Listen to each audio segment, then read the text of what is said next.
Welcome back to Rebuilding the Rams, guys. Yes, this does look a little different than usual. Yes, I can go full screen because yes, I did record this entire thing, and as you can see, that version of me is silent. For the first time ever, I filmed a whole Rebuilding the Rams game on mute, all right? There is no sound whatsoever. So today we are going to live record how the game actually went. So I'm not gonna show you the full game. I'm just gonna show you the highlights, which is huge because we've never done anything like this in the series. So this is the first and last game you'll ever see of me that is not live. And we're gonna get started here, not with Justin Marshall or with Tyler Chambers, but instead with Mason Ferguson on the triple option, breaking it out to the outside, and immediately, guys, that move right there, exploding away. He's a speedster and he gets to the end zone. First touchdown is going to be for us. Defense is looking good early, guys. Same thing as always. We are manning up the backside. We are leaning on our fast, good zone coverage linebackers. But the thing with manning up the backside is I have to make a play. Sometimes I'm not over there. Huge completion on a big 3rd and 9. And how about this? Very next play, awesome zig route. I'm gonna give him props, 7-up game. And the center of our offense, despite not being able to get a lot of snaps, is still Justin Marshall. Good to get him going early here on drive number 2. But I will say, Justin Marshall already shaken up bright yellow after just 1 carry. So on 3rd and 10, we got to sub him out, go with Alton Roth, and I will say, the dude can still run routes, all right? I know he wasn't targeted. Jaleel Barmore is gonna get us to a big 4th and short, but I am really looking forward to seeing Alton Roth continue to develop as a player. For now though, on a 4th and 3 when it matters most, Justin Marshall back into the game. Let's pick this up. But guys, today's game isn't about Justin Marshall, all right? 4th and goal, tied up. One guy has made one massive play thus far, and on 4th and goal, look who is back again. I mean, we're sitting here drawing 3 different audibles because I have no idea what to do with this look, and we are not happy with the play call, but Mason Ferguson right there, back of the end zone. A lot of traffic, man. That version of Max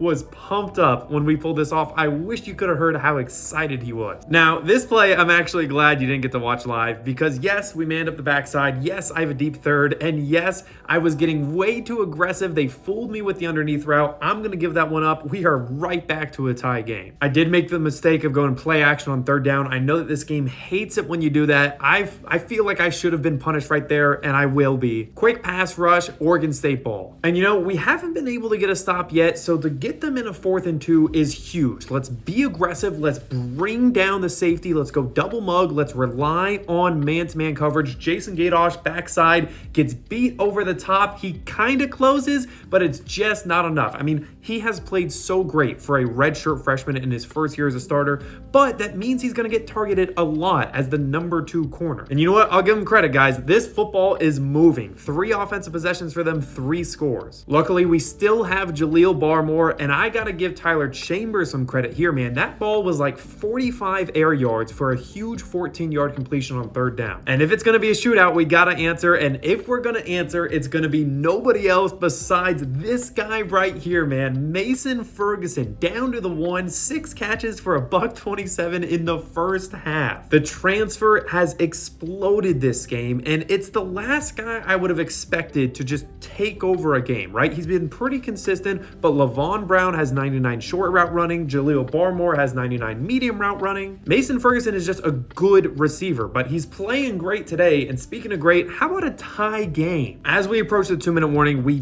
gotta get a stop. And how about this? A little left text 2-man stunt to make it 2nd and long. And if the game punished us for going play action on 3rd and long earlier, it's gonna punish Oregon State for going play action right here. And finally, guys, with 2 minutes left in the first half, we get the first stop of the day. Tough throw by Oregon State, but honestly, when you're backed up like that, what else are you gonna do? Now, I jinxed us, all right? I said it was gonna be a barn burner. We get nothing going on this drive, despite the very good field position. But you know what? They're not gonna get anything either. And do you know who will? Mason Ferguson on the punt return, man. This guy is making plays left and right in this first half. Absolutely ridiculous. All of a sudden, we're inside the 30 with just over 30 seconds to play. Tyler Chambers is gonna get us going. And you know what? Why not him? A post sit route of all routes. We are never running this. We are never throwing this. And Mason Ferguson is never getting 3 first half touchdowns, man. Absolutely ridiculous. The only thing I like more than 3 first half touchdowns for our number 2 receiver is the user lurk right here, man. Gene Barnes. He is not known for his man coverage. I am not known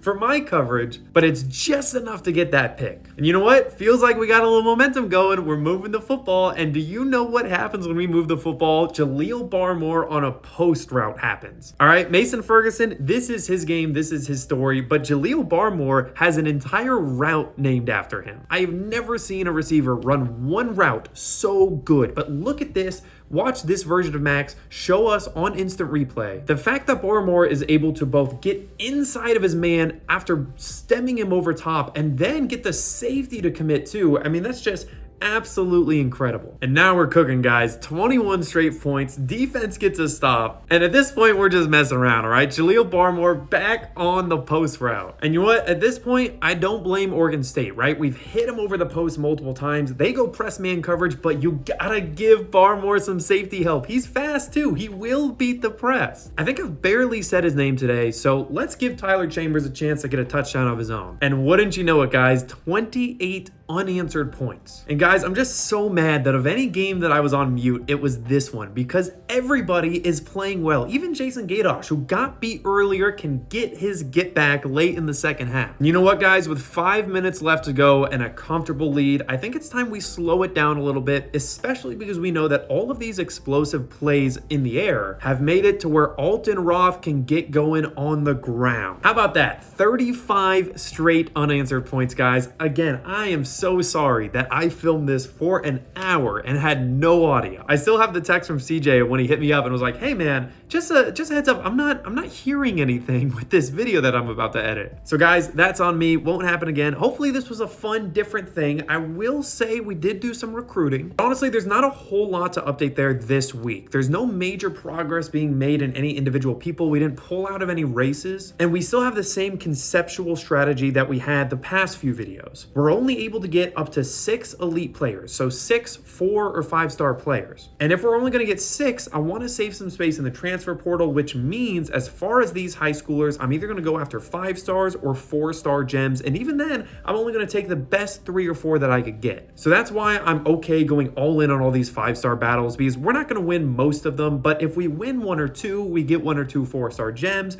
we get 1 or 2 4-star transfers. That's a heck of a class. But all right, guys, I'll see you next time for a full version. Would love to hear your thoughts on this besides my horrible coverage early when we manned up the backside, okay? No comments are allowed on that. I had to internalize it. I had to watch it and play it, okay? I know I sucked there. But all right, I'll see you next time, guys. Peace out.